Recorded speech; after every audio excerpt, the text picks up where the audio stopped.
नमस्कार दोस्तों, मैं अशोक और कॉस्मो अकेडमी पर आपका स्वागत है। आज से हम एक नई क्लास शुरुआत कर रहे हैं, जिसमें आपको दैनिक समसामयिकी करंट अफेयर्स की क्लास आपको डेली बेसिस में मिलेगी। डेली बेसिस, वीकली और मंथली आपके एग्जाम से रिलेटेड सारे करंट अफेयर्स आपको इस क्लास में करवाए जाएंगे। आपकी जो भी एग्जाम्स है, UPSC, RPSC, SSC, railway, all state exam जिनमें ऑब्जेक्टिव क्वेश्चंस आते हैं, उनसे रिलेटेड हम इस क्लास में एमसीक्यू करेंगे। करंट अफेयर्स पर आधारित जो भी स्टैटिक जीके बनता है, उसके बारे में भी हम चर्चा करेंगे।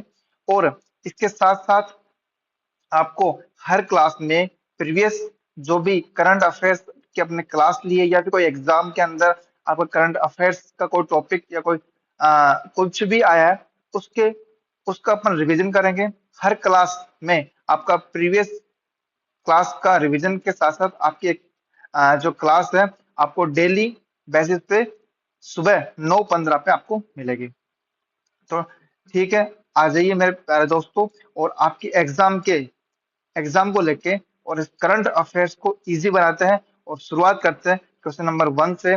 और एग्जाम हर क्लास के अंदर आपको इस क्लास से 10 क्वेश्चन एमसीक्यू मिलेंगे, जिसके आधार पर आप पर डे का करंट अफेयर्स को डेली समेट सकते हैं, रिवाइज कर सकते हैं। और ठीक है, और धीरे धीरे धीरे जैसे जैसे आप इस क्लास में बनते हैं, रेगुलर करते हैं, तो आपके जो करंट अफेयर है बिल्कुल बिल्कुल शानदार हो जाएगा। तो हम शुरुआत करते हैं क्वेश्चन नंबर 1 से। तो आइए,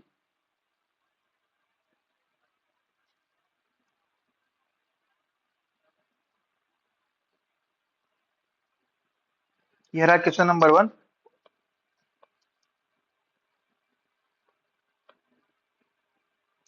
15 सितंबर 2025 को किस प्रसिद्ध असमीय गायक, कवि और सांस्कृतिक प्रतीक को पीएम मोदी द्वारा 100 रुपए के स्मारक सिक्के से सम्मानित किया गया है? तो इसका आंसर क्या है? इसका आंसर है Bhupen Hazarika, option number A. तो अब बात करते हैं भूपेन हजारिका कौन थे। जब हम बात करते हैं तो भूपेन हजारिका एक तरीके से संगीत संगीतकार थे।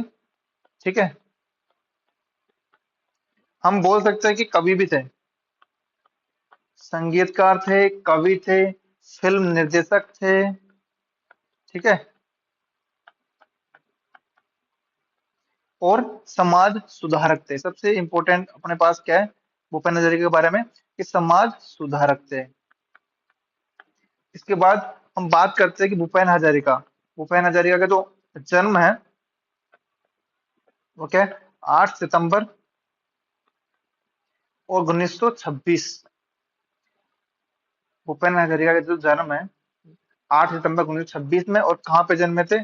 सदिया, असम के अंदर। ठीक है, क्योंकि भूपेन हजारिका बहुत इंपॉर्टेंट क्वेश्चन है, बहुत एग्जाम के अंदर ये रिवाइज होता है, तो उनके बारे में हमें पूरी जानकारी होना बहुत जरूरी होती है। तो इनका जन्म है 8 सितंबर 1926 में, सादिया, असम में। ठीक है, इनको ब्रह्मपुत्र का गायक, कवि भी कहा जाता है। और जो भी टॉपिक है इनसे रिलेटेड जो पॉइंट है इंपॉर्टेंट, मैं आपको करवा रहा हूँ। इनको ब्रह्मपुत्र का गायक, कवि कहा जाता है। ठीक है, इनके लोकप्रिय जो गीत है वो कुछ निम्न है। जैसे एक है दिल हूँ करे।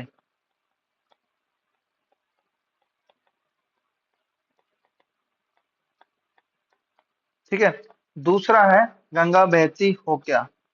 इनके प्रसिद्ध जो है गीत ये है, उनमें से एक है गंगा बहती हो क्या। ठीक है, उसके बाद में अगर हम बात करें कि इनको उनको कौन कौन से पुरस्कार मिल मिल चुके हैं, तो इनको पुरस्कार की बात करते हो तो इनको पद्मश्री भी मिल चुका है।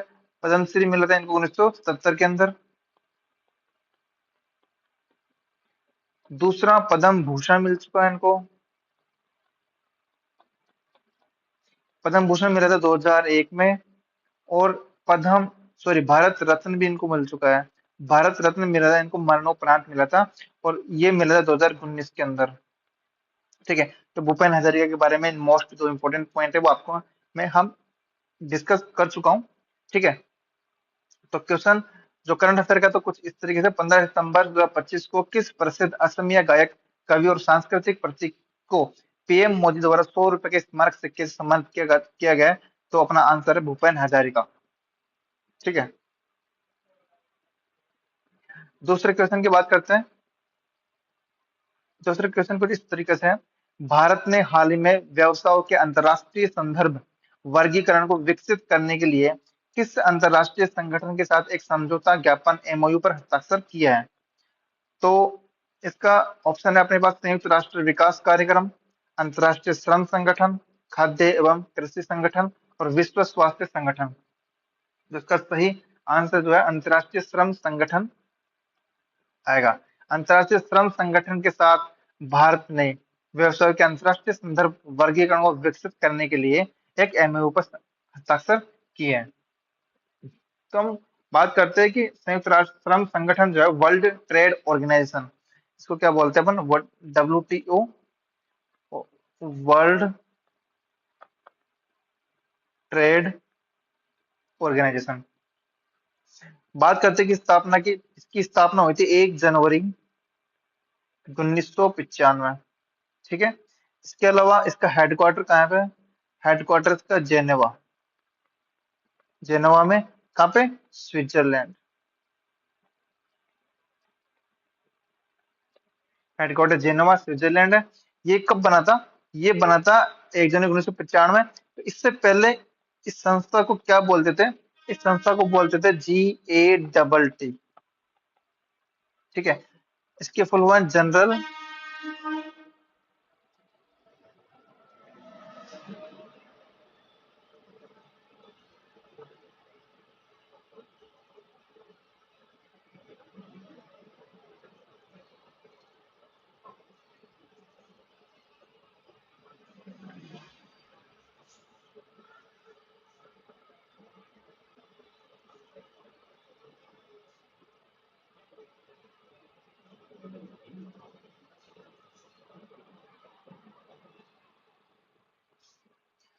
पूर्व में जो संस्था थी वो थी GATT, गेट। इसकी फुल फॉर्म है general agreement on tariff and trade. ठीक है, ये संस्था बनी थी 1948 के अंदर। 1948 में ये संस्था बनी थी और इसके बाद में WTO इसका नाम दिया गया और इसकी नया जो है एस्टेब्लिशमेंट 1 जनवरी 1995 को किया गया। ठीक है, अब इसके अंदर जो मेंबर की बात करते हैं तो 160 प्लस इसके मेंबर है, समथिंग 160 प्लस इसके मेंबर है। हेड, वर्ल्ड ट्रेड ऑर्गेनाइजेशन का जो हेड है वो है नागोजी ओकोंजो इबेला। नागोजी ओकोंजो इबेला, ये जो एक महिला है, और ये कौन सी कंट्री की है? ये है नाइजीरिया कंट्री की है। इनको 2 कार्यकाल मिल चुका है। पहला कार्यकाल मिला था 2021 के अंदर, और दूसरा कार्यकाल वापस से रीअपॉइंट किया गया है इनको। और ये 1 सितंबर 2025 से वापस से 4 साल के लिए ठीक है नॉमिनेट की कर चुकी है। 4 साल का इनका कार्यकाल होता है हेड का, और हेड जो है नागोजी ओकोंजो इबेला है। पहला 2021 से इनको मिल चुका था 2025 तक, और वापस से 25 से उठा के, सॉरी 25 से लेके 2029 तक 4 साल का कार्यकाल के लिए वापस से इनको चुना गया है। ये अपना सेकंड क्वेश्चन हो गया। इसके बाद बात करते हैं नेक्स्ट क्वेश्चन की।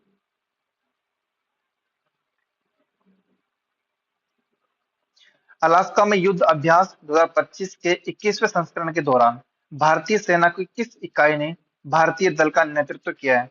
तो इसका अपने पास जो है ऑप्शन अपने पास 4 है। राजदूत regiment, Gorkha regiment, Sikh regiment और मद्रास रेजिमेंट। तो इसका अपने पास सही जो आंसर है वो है मद्रास रेजिमेंट। अब बात करते हैं इसके क्वेश्चन की, कि अलास्का के अंदर जो युद्ध अभ्यास हो रहा है, पहली बात तो युद्ध अभ्यास जो है एक एक्सरसाइज का नाम है, और ये एक्सरसाइज किन किन के बीच में होती है? तो ये युद्ध जो अभ्यास है वो होती है किस किस के बीच में? अमेरिका और भारत के बीच में, इन दोनों की जो एक्सरसाइज है प्रैक्टिस करते हैं। इसके अलावा ये जो युद्ध अभ्यास हो रहा है वो कहाँ हो रहा है, अलास्का में हो रहा है। ठीक है, कौन सा संस्करण है ये, तो ये है 21वां संस्करण है। मतलब 20 हो चुका है, 21वां संस्करण अभी चल रहा है। ठीक है, अब युद्ध अभ्यास जो है अलास्का में हो रहा है, मतलब अमेरिका के अंदर ये हो रहा है। इस अभ्यास की खास बात क्या है, एक बार होता है ये इंडिया में, एक बार होता है अमेरिका के अंदर, फिर वापस से इंडिया में होता है, फिर एक बार अमेरिका में होता है। और ये जो युद्ध अभ्यास है वो किस किस सेना का है, ये थल सेना का है। इसमें थल सेनाएं भाग लेती है, और इस बार इंडिया की तरफ से जो सेना ने भाग लिया वो मद्रास रेजिमेंट ने लिया है। इसके अलावा अमेरिका के साथ इंडिया के कौन कौन से अभ्यास है इंपॉर्टेंट, उनके बारे में चर्चा करते हैं। तो अन्य अभ्यास की बात करें तो यह है यह है मालाबार। मालाबार युद्ध अभ्यास है जो किसका है, नेवी का है। ठीक है, अब क्या हुआ, पहले तो इंडिया और अमेरिका का ये युद्ध अभ्यास था। इसके बाद में इसके अंदर और किस किस ने भाग ले लिया, जापान और ऑस्ट्रेलिया। जापान, ऑस्ट्रेलिया और अमेरिका और भारत, ये चारों मिलके इस युद्ध अभ्यास में प्रैक्टिस करते हैं। ठीक है, उसके बाद में सेकंड है कोप अमेरिका।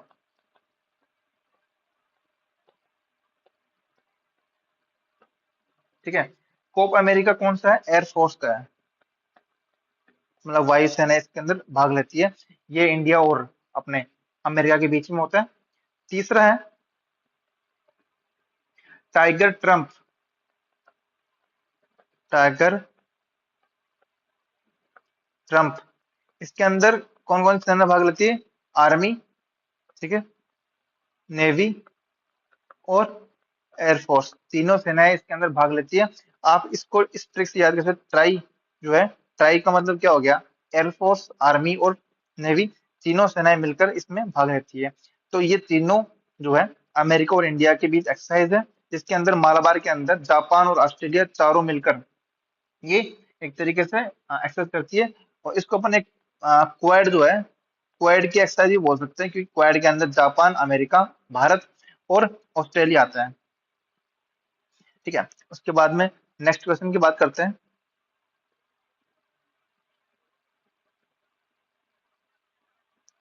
महिला वर्ग में फाइड ग्रैंड स्विस टूर्नामेंट 2025 किसने जीता। ठीक है, अभी बात करते हैं, करंट अफेयर क्वेश्चन है। और करंट अफेयर को जो फाइड जो है ग्रैंड स्विस टूर्नामेंट 25, ये हो कहाँ रहा है, पहले तो इसका आंसर बता देते हैं अपन। इसका जो आंसर होगा सही, वो है कौन, वैशाली रमेश बाबू। ठीक है, अब बात करते हैं किसकी, फाइड की।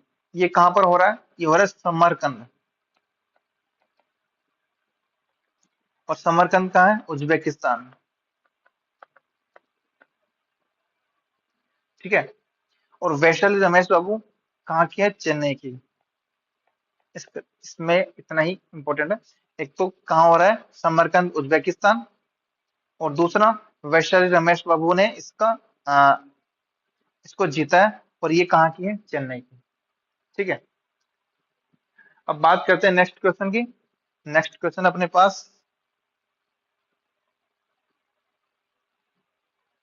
भारत में पहली बार सरकार द्वारा संचालित रोबोटिक सर्जरी प्रशिक्षण प्रदान करने के लिए एम्स दिल्ली में कौन सी रोबोटिक सर्जिकल प्रणाली स्थापित की गई है।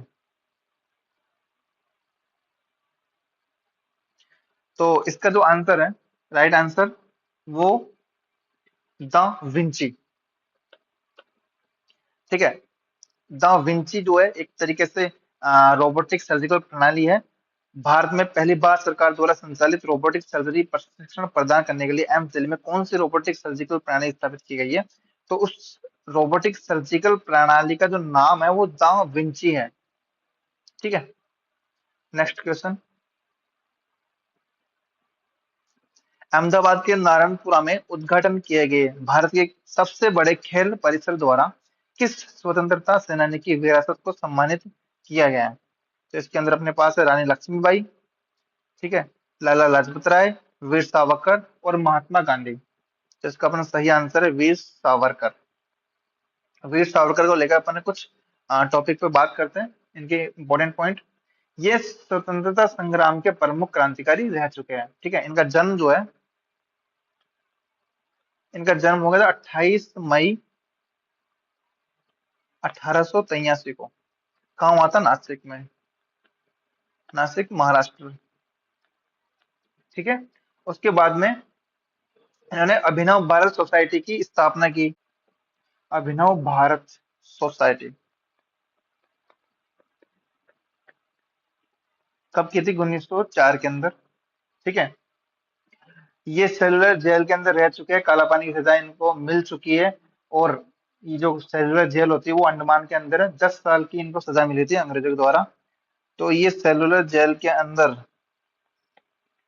एज ए क्रांतिकारी रह चुके हैं। ठीक है, और सेलुलर जेल मतलब इस सजा को बोलते हैं काला पानी की सजा। और ये कहाँ पर है? अंडमान। ठीक है, कितने साल तक रहे थे ये? 10 साल तक इन्होंने इस सजा का वहन किया था। और वहां पर रहते हुए इन्होंने एक लेखन भी किया था। और लेखन का नाम जो है वो है अभिनव भारत।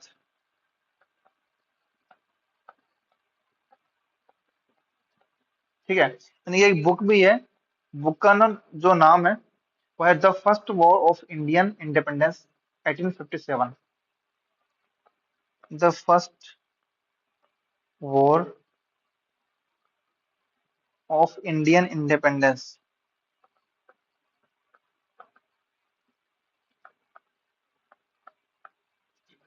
1857।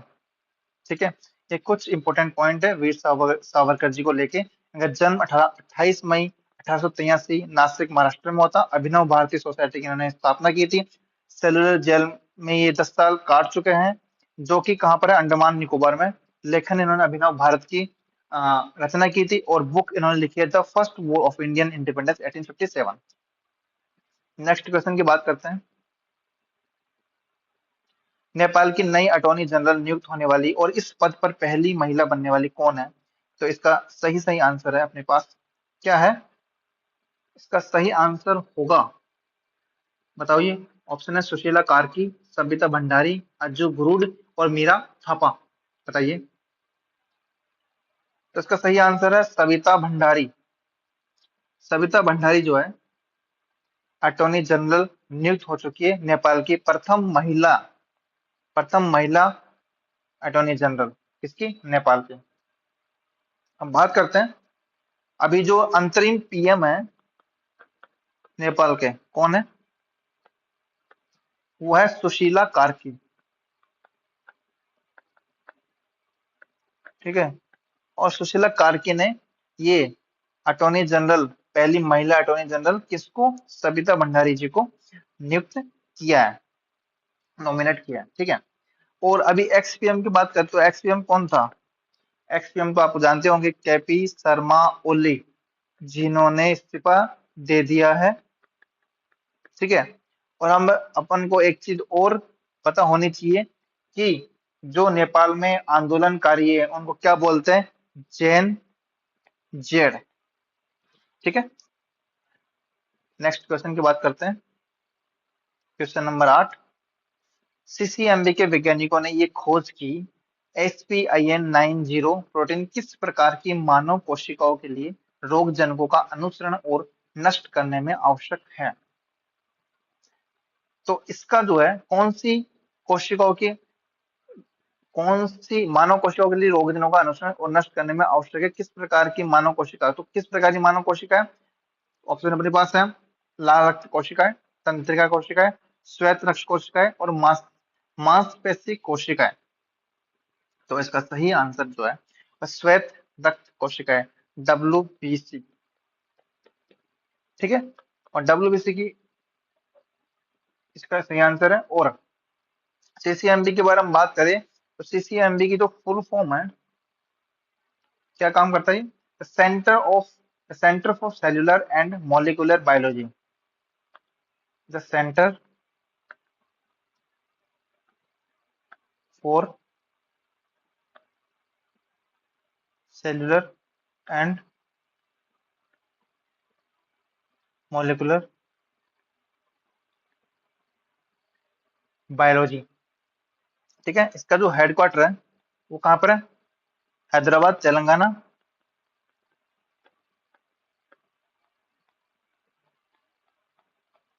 हैदराबाद के अंदर इसका हेडक्वार्टर है और इसकी स्थापना हुई थी 1977 के अंदर, सीसीएमबी के अंदर। ठीक है, नेक्स्ट क्वेश्चन।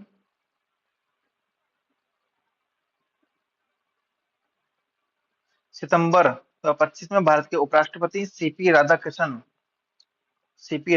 के सचिव के रूप में किसे नियुक्त किया गया है? ऑप्शन अपने पास अमित खरे, चंद्रशेखर एस, रमेश अभिषेक और भूषण पांडे। तो अपना आंसर जो है, इसका सही आंसर हो जाएगा अमित खरे। ठीक है, उपराष्ट्रपति। अब बात करते हैं अभी जो लेटेस्ट करंट अफेयर है, तो अभी वाइस प्रेसिडेंट कौन है?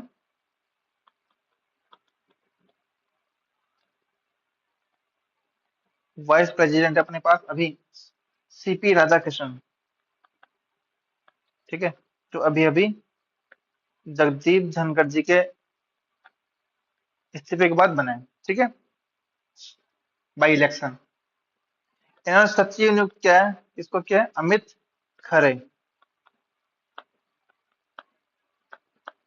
ठीक है, उसके बाद में हम देखें तो पूर्व जो उपराष्ट्रपति थे, उनका नाम क्या था? जगदीप धनखड़। ठीक है, चलो कुछ टॉपिक, कुछ इंपॉर्टेंट पॉइंट और देख लेते हैं।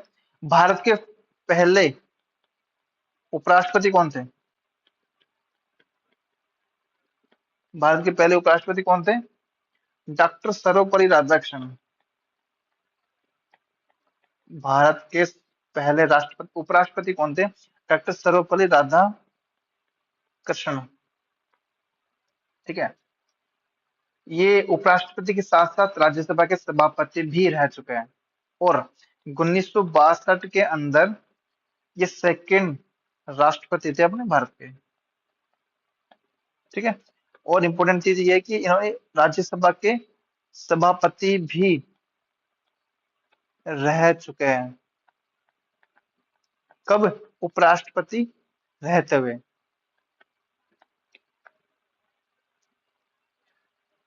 बात करते हैं लास्ट क्वेश्चन की, 10वां क्वेश्चन। शारदा हॉफमैन, जिनका हाल ही में सितंबर 2025 को निधन हो गया, किस शास्त्रीय भारतीय नृत्य शैली से जुड़ी हुई है? तो अपने पास ऑप्शन है कथक, ओडिसी, भरतनाट्यम और कुचिपुड़ी।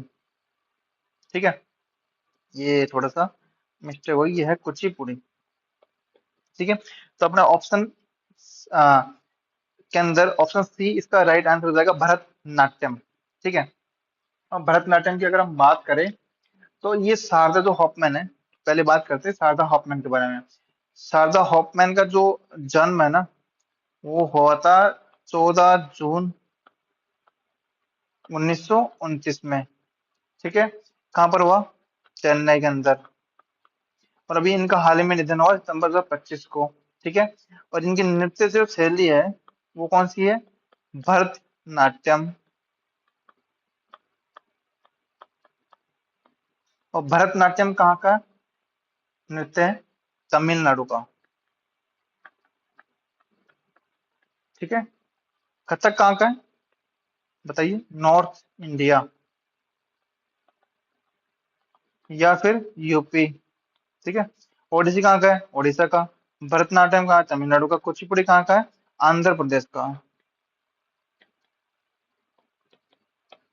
ठीक है, ये अपने सारे क्वेश्चन कंप्लीट हुए। ठीक है, 10 क्वेश्चन की मैंने क्लास ली है आपके इंपॉर्टेंट करंट अफेयर्स को लेके।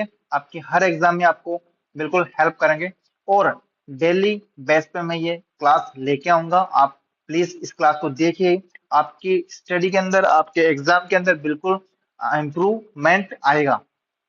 तो इसी के साथ में चलते हैं, कल मिलते हैं। Thank you guys.